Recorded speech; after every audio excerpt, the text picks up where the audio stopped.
Hi guys! Welcome back to my channel, Herbs TV. Ayan, may naisip akong gagawin sa mukha ko na naman. Yung nakaraan yung coffee with milk. Pero effective siya, in fairness. Effective siya. 2 beses na akong gumamit siya. Gumamit! Nawala yung gaspang-gaspang ng noo ko. Effective siya. Promise. Diba? Ngayon, ang gagawin ko naman ay ito, pipino. Diba? Sugatan ako. Ang lilik ng sakit. Diba? Dapat pala 2 nilagay ko dito na. Yan, pangpalis daw ito ng eye bag. Ngayon kaninang umaga din naglagay ako. Tapos yung kalahati nilagay ko doon sa ref. Tapos ngayong hapon kukunin ko na siya. Wala na doon, may kumain. Hindi ko pa naman yun hinugasan, bahala sila. Yan. Pangpalis na yun ng eye bag.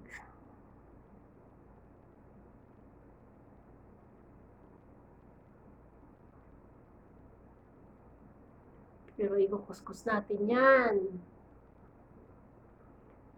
Mahilig kasi ako manood ng mga, alam niyo na. Namimili ako ngayon manood ng mga herbal medicine na Kaya may isang vlogger dito sa Riyadh. Siya, medtech siya.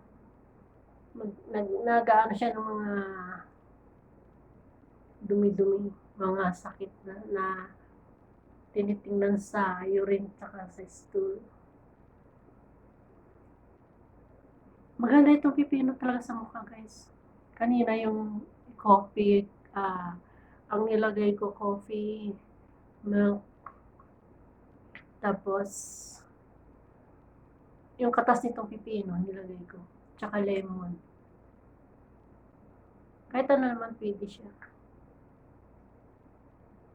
Kasi dito, ang eye bag ko dito. Diba yan,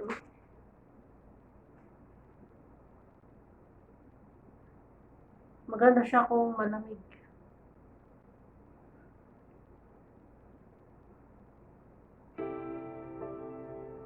Tapos hayaan ko lang yun, mamaya ko yan siya. Babalawan.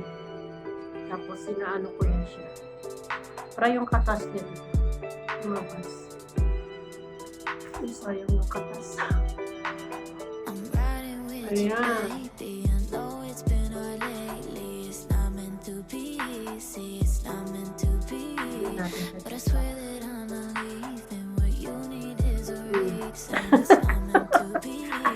Na naman naisipan.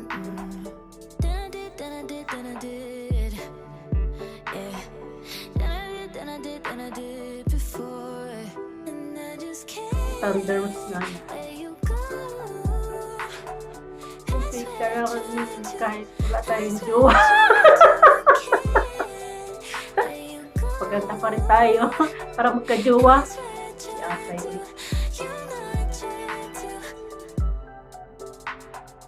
Ayan kasi yung eye bag ko.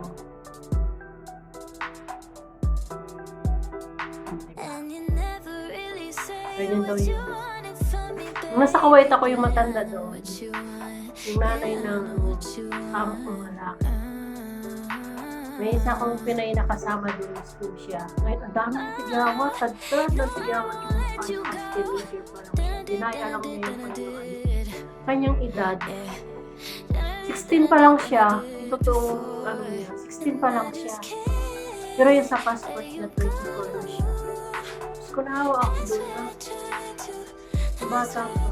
Sila lang ako ang natapuan yung kasama. Ngayon, yung asipin, walang alam. 16 pa lang, walang alam ng trabaho. So yung trabaho niya, ginagawa ko na lang, tinuturuan niya para matuto siya. Ngayon, yung matanda, yung nanay ng ng amo kong lalaki, paggabi, nagbaliktad sila. Imbis siya ang gagawa. Yung amo niya, yung kasi amo niya yung matanda. Yung amo niya ang yung tawag dito, Naglalagay ng pipino sa mukha niya. Pinapahiga siya, tapos yan, nilalagay yung buong mukha niya, pinapatungan ng matanda ng pipino para raw mawala yung tigyawat. Punong-puno yan, siguro mga 30 minutes siyang nakahiga. Binabantayan talaga ng matanda. 30 minutes siyang nakahiga. Tapos may mga pipino nakalatag sa mukha niya. Tawa-tawa ako doon sa matandang yun. Buhay pa kaya yun ngayon? Buhay pa siguro yun. Grabe yun mag-drive kahit matanda na. Tapos, ay kabayo. Imbes na siyang maglaban ng damit ng amo niya, yung damit ng matanda, yung amo niyang matanda, kasi yun ang amo niya. Yung amo niya matanda, naglalaban ng damit niya. Saka nakakita ng amo na gano'n.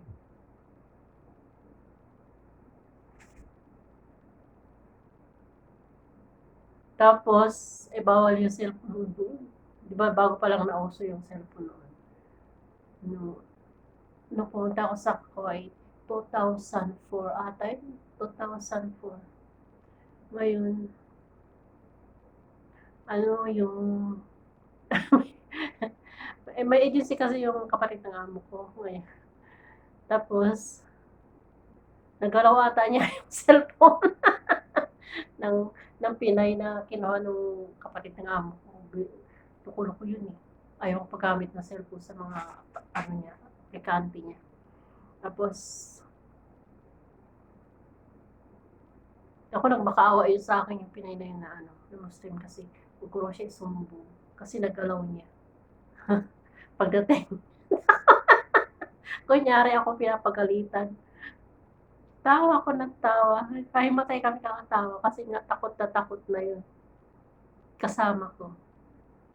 Kunyari akong pinapagalitan. Sabi ng kapatid ng amo ko, Bibira! Come here! Kakatakot pa naman yung magsalita. Pero pabiro lang siya. Tapos, habang kukuskus ako ng pipino, magkwento ako. Bago akala ko hindi naman ako, daldal ako ng daldal, hindi naka-video. Mahilig ako mag-video guys na, sige akong salita hanggang natapos sa mga 15 minutes siguro. Tapos pagtingin ko, hinahanap pa yung video ko, wala. Hindi ko pala nauon. Minsan, hindi na 10 videos siguro. Sa Maynila ako, sige akong video yung sa ex nag-video sa akin. So, sarap pa naman ang ano ko. Sige siyang video sa akin, hindi naman pala naka-on yung video. Ay.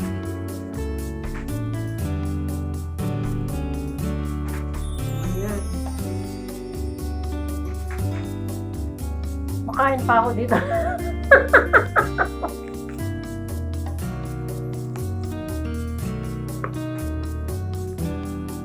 Bell pepper.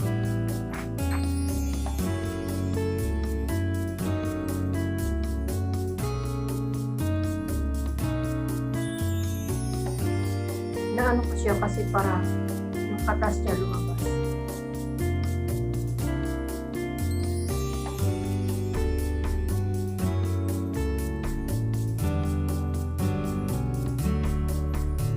Pero maganda talaga sa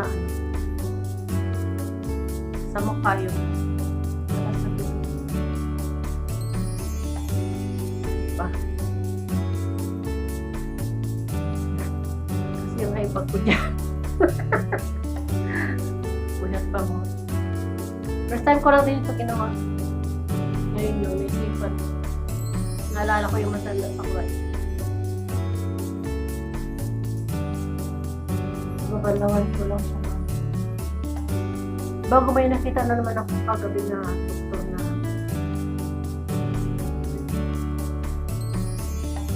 diba may kuwit tayo dyan. Kanina yung sa akin siya. Mawawasats ko lang pala siya. Mawawala siya. Mga 10 minutes everything. Yung kasama ko, tinako ko. At magpaganda tayo guys.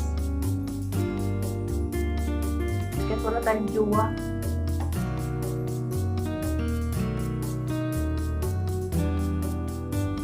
Juwa-juwa.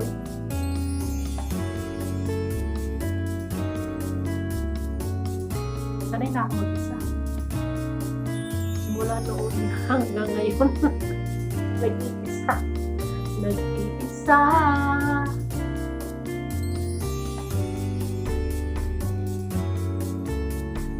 Tapos kung kumanta. Ayan, natutuyo kasi siya.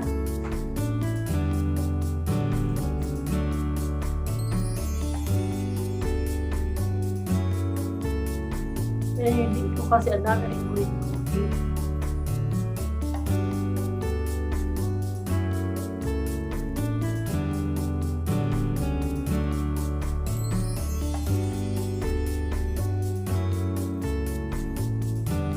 Parang ano kasi siya yung, di ba yung, parang ano siya yung kasal niya, parang tawag doon,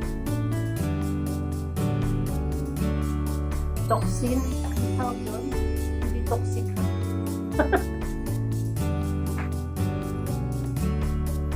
Yung mahal-mahal na yung tawag ko ako binibili ng amo.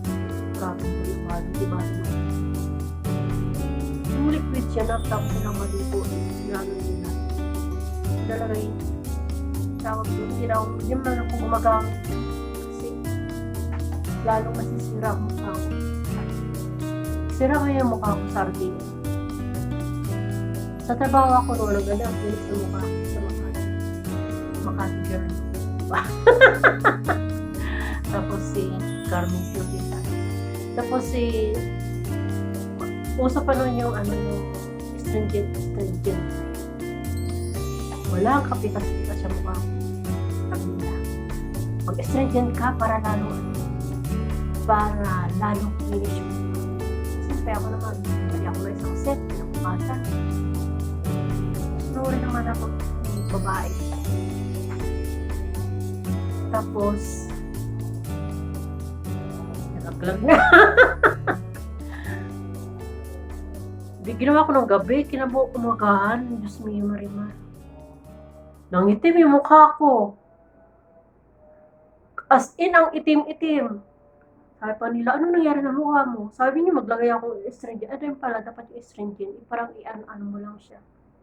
Pero pangit yan kasi pag in-stop mo siya, yun, nagkapikas-pikas ang mukha ko talaga. Kaya sinumpa kaya astringent na yan. Mga nilalagay sa mukha. Ganito na lang yung mga, yung mga nabibiling mga pangpaganda. Ay, naku. Allergy talaga ako sa mga ganyan. Hindi talaga ako hiyang. Kahit yung sabon na yung Likas o yung Fuji, try ko rin yan. Hindi talaga ako hiyang. Ang katikati ng mukha ko. Kaya, dablos talaga ako. Simula noon hanggang ngayon. Tapos sabi ng amo ko lalaki ko, nakaka-cancer daw ngayon. Pinull out na yung sa WS Comedy kasi may kasablong cancer. Dahil pa naman ako nakikita ang sa grocery, mga da. Sana noon pa ako nagka-cancer.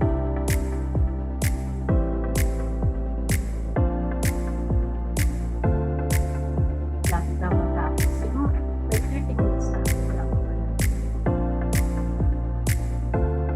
Pero ako sana mo.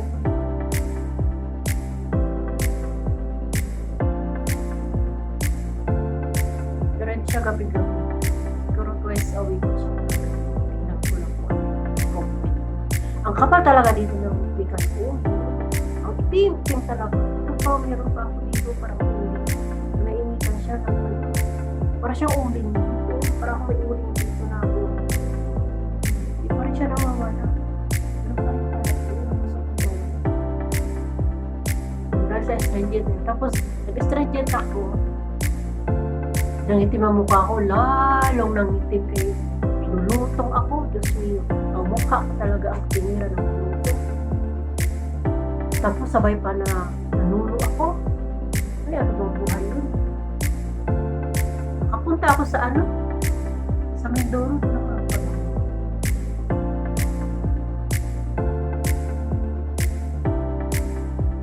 Sabay nag-violet yung mukha ko. As in, kulay talong talaga siya. nagtataka ako bakit gano'n. Tapos kumabulutong, nagkaganon siya. Kaya napansin din sa trabaho na bakit ba yung kulay talong. As in, kulay talong talaga. Violet talaga siya. Kasi pumunta ako sa Mindoro.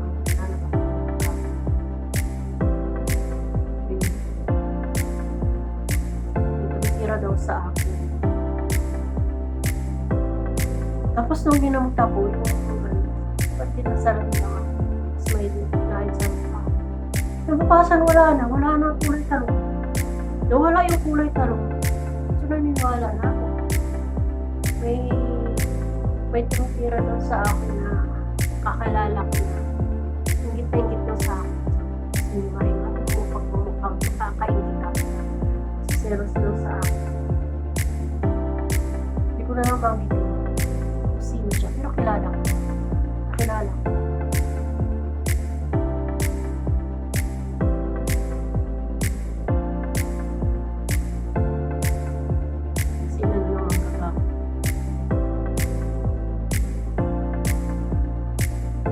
Pinatira lang na. Yan, naubos na yung coke founder. Kaya ko lang po na. Ayan. Kaya ko lang siya guys.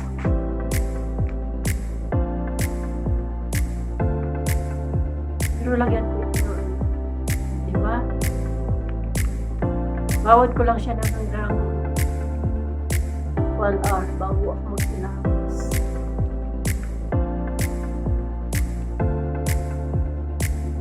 Masarap, smooth siya sa smooth siya. Yan. Lagyan ko itong habang nagdudot-dot ako. So thank you for watching. Subscribe to Charles TV. Bye-bye! Sinamahan niyo ako sa aking kalandian. Kala mo may jowa, wala naman. Jowa kayo. Sa inyo na lang yan. Habang nagdudot-dot ako.